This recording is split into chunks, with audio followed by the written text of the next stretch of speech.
Good morning, you listen to FloorDaily.net, and I'm Kemp Harr. This morning my guest is Maryanne Adams, the president and CEO of Avalon Carpet and Tile. Maryanne, how you doing? Doing very well, Kent. Happy New Year. Same to you. I've been looking forward to this interview. You're probably one of the most powerful ladies in the flooring business. You got 17 stores, 10 of which are along the New Jersey coastline. And we had you in our November issue in our top 100 list at around number 32. It's our estimate, but around $95 million in retail sales. So congratulations on your continued strong performance. Thank you very much, Kemp. Just a quick background. This company was started by John Millar in 1958. 63 Correct. Years ago, and you took over. He died kind of unexpectedly in 2008. I'd say it's grown considerably since then. I know you've added a lot more stores. It's now 100% employee owned, right? That is correct. John Millar had put Avalon Flooring into an ESOP about 3-4 years before he had passed away. Yeah. So that was his initiative. And approximately 2 years ago, we did the last transaction with the Millar family. So currently it is 100% owned by approximately 300 employees that we have. First question is, how's business? Business is strong. The one thing that you realize when I first took over Avalon Flooring as the president and CEO, of course it was 2008. Mm-hmm. We were in a financial recession. Yeah. Hindsight, I said to myself that it probably happened for a good reason, that it made me put my eyes on every area, every department, every expense line item on our financials. It made me a stronger president and CEO of the company. I always thought to myself, well, if this happened again, I would know exactly what to do. And I think the one thing that I've realized is when you have a crisis or a financial or health, no crisis is the same as the previous crisis. So this certainly is an unprecedented condition where it's health-related. And you talk about stores, and going into that last March, did you know, were you going to have to close stores? How long would they stay closed? We were very fortunate. Half of our businesses are contractors and our builders, so we were considered an essential business, and we were allowed to keep the back counters open. Mm-hmm. So that was probably a saving grace for us. But once things opened up in June, that's when the business really started to pick up, and it really started to pick up on the retail side. What do I think? I think that there's a lot of people working from home. Okay. I think that there's a lot of people that are not going on vacation, and they're spending more time at home, whether it's they're eating meals at home, whether they're just spending more time as a family unit. But it seems that retail side of the business has absolutely picked up, because I think people want to make sure that their home is comfortable, it is up to date, and that's where they're spending their time, and they are investing in their homes. Yeah, I'd say it's admirable that you did as well as you did in 20, especially in the fact of your geographical area. You're in New Jersey and Pennsylvania, and there's some governors up there that like to tell you how to run things. So absolutely, absolutely. The one thing, the fact that we have 300 employees, and in order to make customers feel comfortable with actually coming into your store, we followed the CDC, we followed state regulations.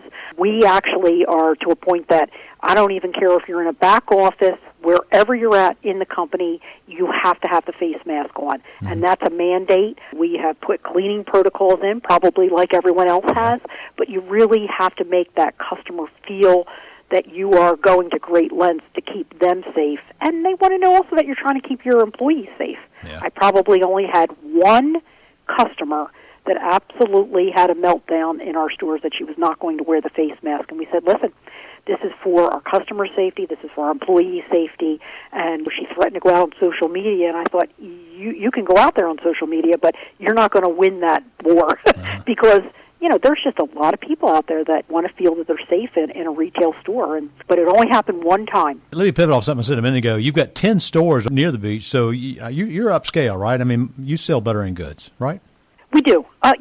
We sell good, better, best. Mm-hmm. We can compete with the Home Depot and Lowe's, no different than a lot of other floor dealers in the area. Yeah. We probably get that middle and best customer, mm-hmm. but we have people that they're working within a budget. So it's not all good product. I say it's good, better, best, and we are competitively priced. Mm-hmm. Are we the cheapest person out there? No, we're not. We're not playing that game because we can't hire the professional salespeople and put the investment into the showrooms that we do and play that, let's make a deal, low margin game. That's not what we do. Yeah, and people are willing to pay a little bit more for the right kind of help, don't you think?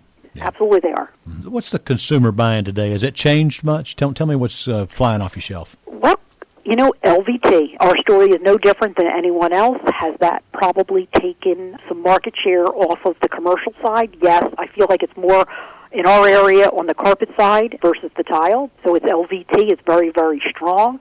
But could it be eating into on the retail side, wood and laminate? Yes, it could be. Yeah. But carpet has picked up nicely. I mean, we were all so worried about carpet, but maybe this is the part where you talk about the retail customer being at home and spending more time at home, and maybe they have taken a back bedroom or a family room and they want to make it warm and cozy because they're working from home, but carpet is doing very well for us. One of the things people forget is it's quiet. So, if you put down hard surface, you're going to put a rug over it anyway. And hey, by the way, let me mention, you sell area rugs and you're still doing real well with that, right? We do.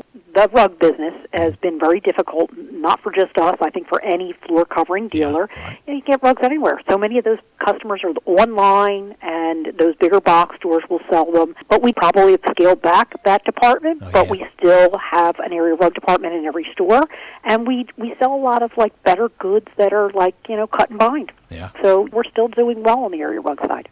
The carpet that you say that's doing better, it's more expensive carpet with texture and pattern, right? It is, but it's not more expensive. A lot of really great Mohawk lines, a lot of great shawl lines. Yeah. Get into Tough Tex is a great line for us. So Karastan, we're a Karastan dealer. So, I'm not talking that it's all high-end wool goods, but it's better product that they're buying. Yeah. Well, how long is this surge going to last, do you think, Maryanne? I believe at least this year. Yeah. But I think this pandemic has really opened everyone's eyes that how easily this could happen again. And I think the workplace is going to look different moving forward. I was probably one of the first people when you start talking about everybody working from home. Oh, my goodness, we're not going to get the same quality of work done. We are. Mm-hmm. We're getting the same quality of work done. We're getting the same amount of work done.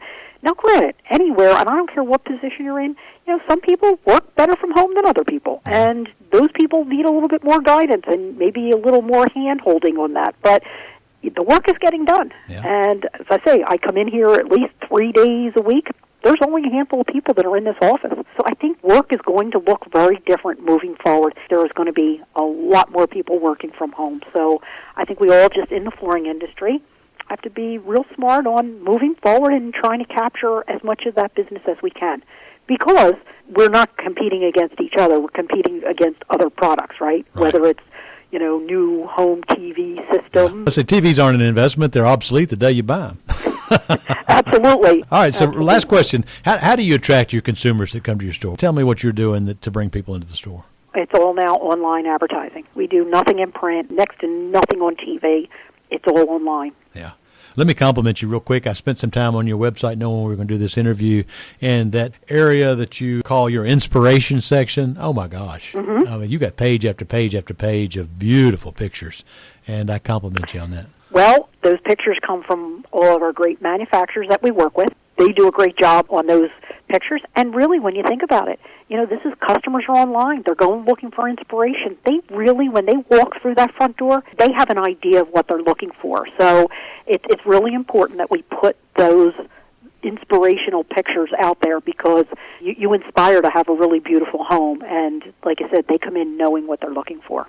All right, Maryanne, thanks again for spending time with us. Again, been talking to Maryanne Adams, the President and CEO of Avalon Carpet and Tile, and you've been listening to Kemp Harr and FloorDaily.net.